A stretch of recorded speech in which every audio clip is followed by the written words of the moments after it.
Welcome to एसयूवीटी। मेरा नाम सूरज गिरुड़कर। आज हम नंबर सिस्टम के ऊपर प्रॉब्लम देखने वाले हैं। तो फर्स्ट प्रॉब्लम है question the pair of number which are relatively prime to each other is. हमें रिलेटिवली प्राइम नंबर ढूंढना है। इसमें से 4 ऑप्शन है आपके सामने, ए बी सी डी। अभी रिलेटिवली प्राइम नंबर हम किसे कहेंगे? Set of 2 number having HCF 1। हमने जो थ्योरी का क्लास देखा है नंबर सिस्टम का, उसमें लिया है हमने कि रिलेटिवली प्राइम नंबर किसे कहते हैं। तो आज हम एग्जाम्पल देखने वाले हैं उसी टॉपिक के ऊपर। तो अभी देखेंगे एचसीएफ हैविंग 1, जिसका एचसीएफ 1 होगा वो क्या होगा? इसका आंसर होगा relatively prime to each other. अभी देखेंगे, अभी ऑप्शन से देखेंगे, हम ऑप्शन से सॉल्व करते हुए जाएंगे। जिसका एचसीएफ 1 आएगा वही हमारा क्या आंसर रहेगा। अभी देखो, फर्स्ट ऑप्शन है 68 85। अभी मुझे बताओ 68 यानी कि 17 इंटू 4, 85 17 इंटू 5 बराबर है। बी में देखेंगे हम 65 यानी एंड 91, 65 यानी 13 इंटू 5, 91 यानी 13 इंटू 7 बराबर है। सी ऑप्शन देखेंगे 92 85। अभी देखो 92 डिविजिबल बाय 2 है और 85 डिविजिबल बाय 5 है। 17 इंटू 5 92 यानी कि 46 इंटू 2 यानी कि ये डिविजिबल बाय 2 है। तो अभी इसके प्राइम फैक्टर बहुत नीचे जाना पड़ेगा हमको। 23 इंटू 2 82 बराबर है। अभी हम सी का देखेंगे 102 153। 102 यानी कि 17 इंटू 6, 153 यानी कि 17 इंटू 9। अभी देखो इसका एचसीएफ लेंगे तो क्या आएगा? 17 आएगा। इसका लेंगे तो 13 आएगा। इसका लेंगे तो ये इसका एचसीएफ 1 आता है। इसका एचसीएफ क्या आता है? 1 आता है। इसका एचसीएफ 17 आता है। यानी कि हमें ऐसा पेयर ढूंढना था जिसका एचसीएफ 1 है। अभी इसका एचसीएफ क्या है? 1 है। तो हमारा आंसर क्या रहेगा? 92 85। ओके, नेक्स्ट प्रॉब्लम देखेंगे। तो नेक्स्ट प्रॉब्लम देखेंगे problem number 2। If P and Q are two relatively prime number, P and Q are two relatively prime number such that P plus Q is equal to 10 and P is less than Q, how many pair are possible for P and Q? हमें ऐसी pair निकालनी है जिसके addition क्या है? 10 है और वो relatively prime to each other. अभी relatively prime to each other तो आपको पता है, इफ 2 नंबर हैविंग एचसीएफ 1। अभी हम देखेंगे और क्या कंडीशन क्या दी हुई है given? P is less than Q। तो अभी हम देखेंगे क्या है? P plus Q is equal to 10 बराबर है। और कंडीशन क्या है? P is less than Q। अभी हम पुट करेंगे, P की वैल्यू 1 पुट करेंगे, Q की वैल्यू क्या पुट करना पड़ेगा? 9 पुट करना पड़ेगा, तभी जाके 10। 1 प्लस 9 10, 1 पेयर मिल गए हमें। अभी हम P की वैल्यू 2 पुट करेंगे, तो Q की वैल्यू क्या पुट करना पड़ेगा? 8 करना पड़ेगा। 2 प्लस 8 10। अभी हम P की वैल्यू 3 पुट करेंगे, Q की वैल्यू क्या पुट करना पड़ेगा? 7। 3 प्लस 7 इज इक्वल टू 10। अभी P की वैल्यू 4 पुट करेंगे और Q की वैल्यू 6 इज इक्वल टू 10। अभी P की वैल्यू 5 पुट नहीं कर सकते क्योंकि कंडीशन क्या गिवन है? P is less than Q। तो P अगर 5 रखा तो Q क्या रखना पड़ेगा? 5। तो ये कंडीशन क्या हो गई? इनवैलिड हो गई, इसलिए P की वैल्यू 5 नहीं रख सकते। ओके, अभी हमें 4 पेयर मिले, 1 9 2 8 3 7 एंड 4 6। अभी देखो 1 9 का अगर एचसीएफ लेते हैं तो क्या आएगा? एचसीएफ इसका 1 आएगा। 28 का अगर एचसीएफ लेते हैं तो क्या आएगा इसका एचसीएफ 2 आएगा। 37 का अगर एचसीएफ लेते हैं तो क्या आएगा 1 आएगा। और 46 का अगर एचसीएफ लेते हैं तो क्या आएगा एचसीएफ इसका 2 आ जाएगा। तो हमें ऐसी पेयर चाहिए जिसका एचसीएफ 1 है, तो हमें दो पेयर मिल गई 1 9 एंड 3 7। तो हमारा आंसर क्या आएगा, how many pair are possible, तो 2 pair are possible, 2 pair are possible. और कौन सी है वो दो पेयर 1 9 एंड 3 7। ओके, हम अभी नेक्स्ट प्रॉब्लम देखेंगे। चलो क्वेश्चन नंबर 3। अभी देखो क्वेश्चन क्या कहता है, when 1/7 of a number is subtracted from the number itself, it gives the same values as the sum of all the angles of a triangle. What is the number? Problem क्या कहता है, 1/7 of a number subtract किया है किसमें से, number itself में से, जो नंबर गिवन है उसमें से 1/7 नंबर सब्ट्रैक्ट किया है, तो उसका रिजल्ट क्या आता है, same values given the angles of a triangle. अभी sum of angles of a triangle कितना है 180, यानी कि let suppose number be a x, number be a x. अभी x minus 1/7 of a number subtract किया है, कितना है 1/7 ऑफ ए नंबर, यानी कि 1/7 of x is equal to क्या बोला इन्होंने, gives the same value as the sum of all the angles of a triangle. अभी sum of angle of a triangle कितना है 180 is equal to 180।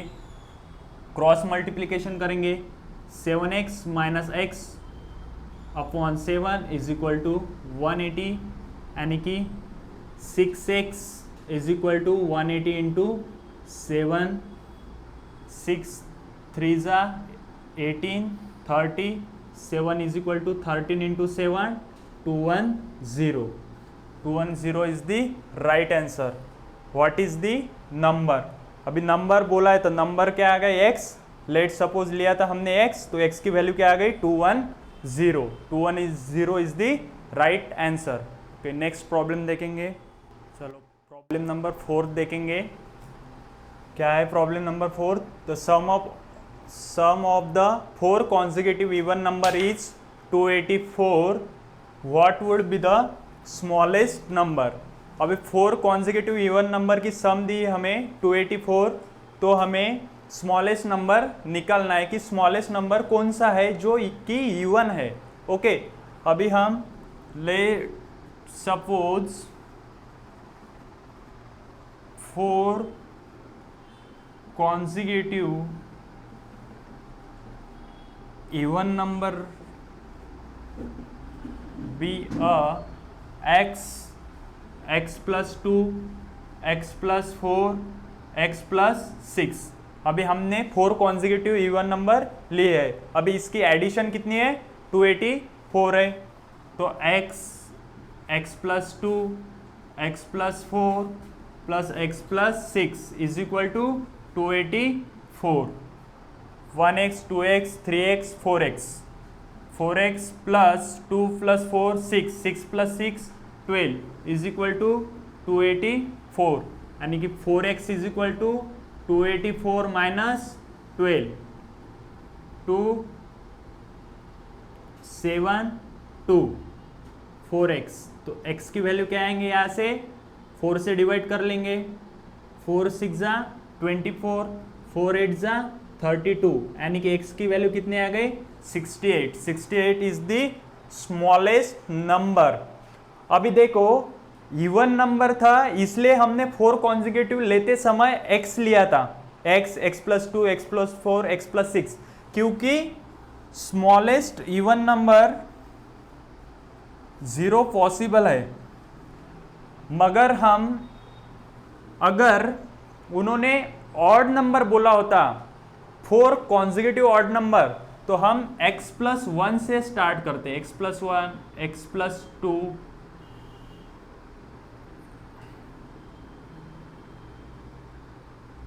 x+3, x+5 ऐसे start करते हैं, क्योंकि अगर x की वैल्यू 0 पुट करेंगे तो स्मॉलेस्ट पॉसिबल ऑड नंबर कौन सा आएगा?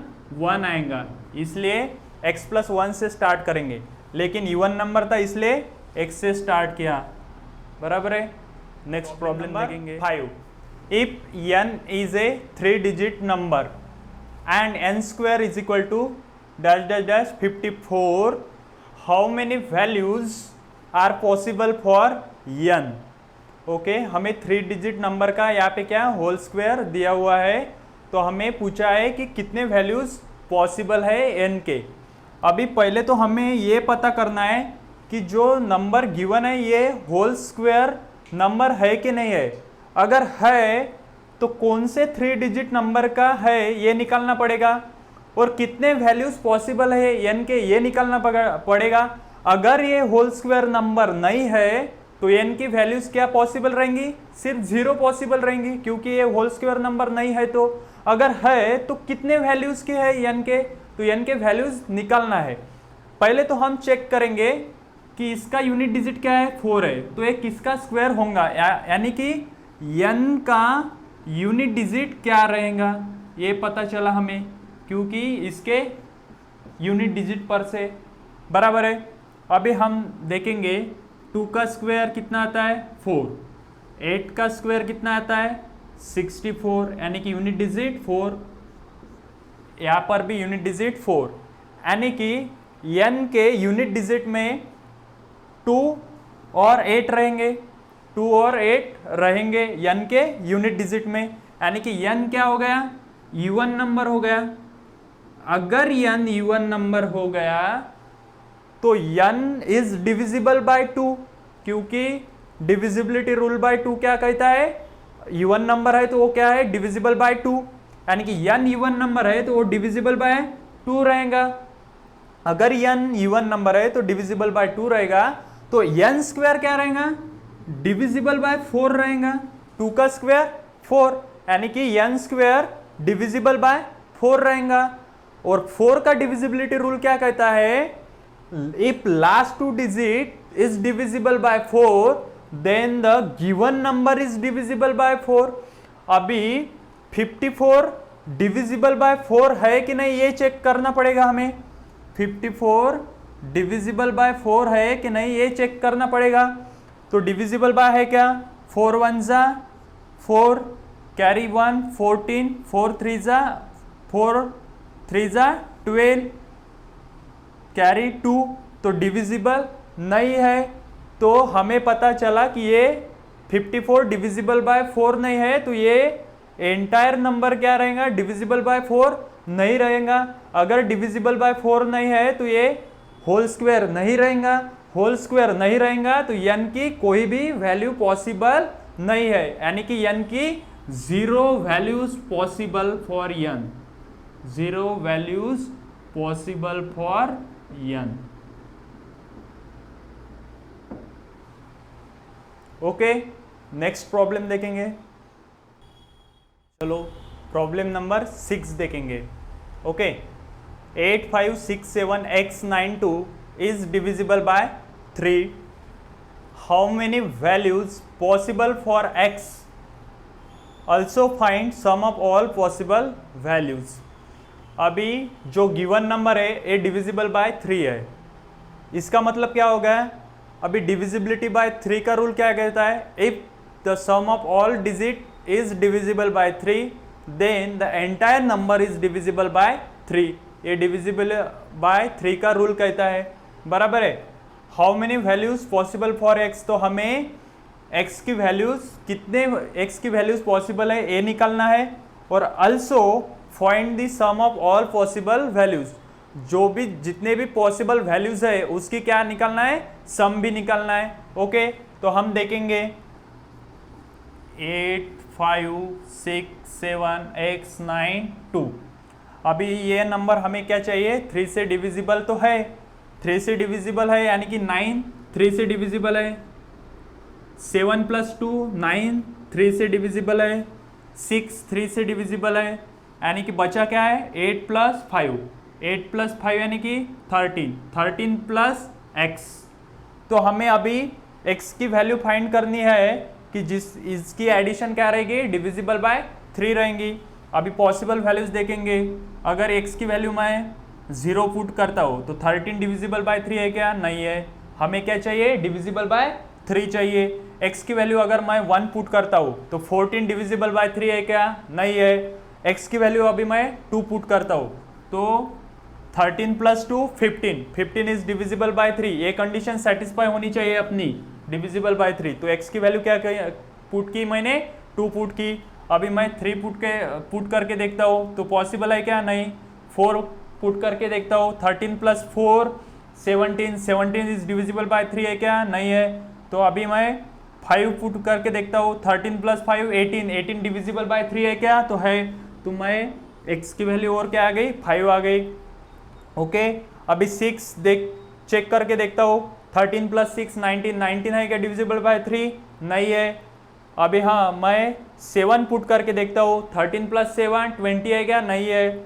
अभी मैं 8 पुट करके देखता हूँ तो 13 plus 8 21 and 21 is divisible by 3। तो x की वैल्यू क्या मिली मुझे, 2 5 8। अभी 9 पुट करके देखता हूँ, 13 प्लस 9 22, 22 है क्या, नहीं है। तो कितने वैल्यूज पॉसिबल है, 3 वैल्यूज पॉसिबल है, 2 5 8।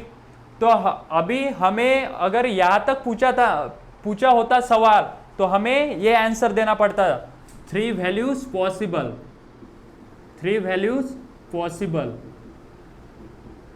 मगर उसमें और एक सवाल पूछा है उन्होंने, also find the sum of all possible values. तो ऑल पॉसिबल वैल्यूज की सम करना पड़ेगा। 2 प्लस 5 7, 7 प्लस 8 15, तो 15 आंसर रहेगा। कौन से इसका आंसर रहेगा, ये पार्ट का also find the sum of all possible values का 15 आंसर रहेगा। और how many values possible for x, तो 3 values possible for x। Okay, next problem देखेंगे, प्रॉब्लम नंबर 7 देखेंगे अभी हम। If a number 875x321 is divisible by 9 then find the values of x। अभी x की वैल्यू निकालना है, लेकिन क्या है, डिविजिबल बाय 9 है। डिविजिबिलिटी रूल बाय 9 क्या कहता है, if the sum of all the digit is divisible by 9 then the number is divisible by 9। अभी 875x321 ये क्या है, डिविजिबल बाय 9 है। ओके, तो देखो 7 plus 2 9 is divisible by 9, 5 plus 3 8, 8 plus 1 9 divisible by 9। अभी क्या बचा है, 8, 8 प्लस x। अभी x की क्या वैल्यू पुट करेंगे तो 9 से डिविजिबल रहेगा, तो x की वैल्यू क्या पुट करेंगे हम, 1। सिर्फ एक ही वैल्यू पॉसिबल है, तो आंसर क्या रहेगा, then find the values of x, x की वैल्यू क्या रहेंगी, 1। ओके, नेक्स्ट प्रॉब्लम देखेंगे, प्रॉब्लम नंबर 8 देखेंगे। If a number 857x32 is divisible by 11 find the values of x।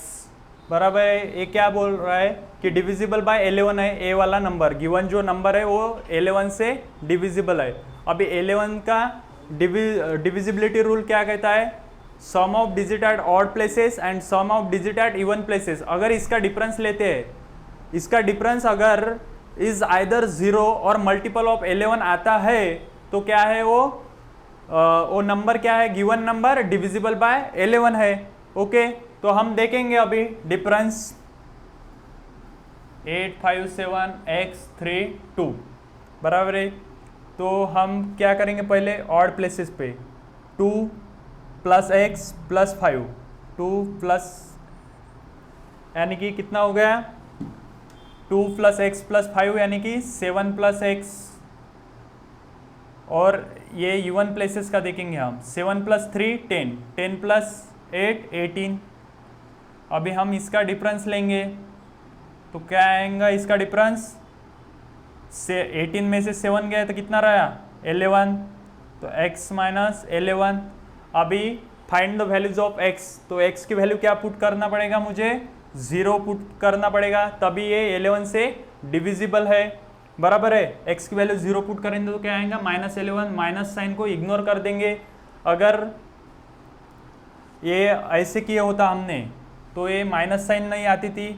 अगर 18 माइनस 7 माइनस एक्स करते तो 18 माइनस 7 कितना 11, 11 माइनस एक्स, तो x की वैल्यू क्या पुट करेंगे 0 पुट करेंगे, तभी ये क्या है डिविजिबल बाय 11 है, क्योंकि या तो डिफरेंस 0 चाहिए या तो मल्टीपल ऑफ 11 चाहिए। ओके, तो x की वैल्यू क्या आएंगी 0। Okay, thank you.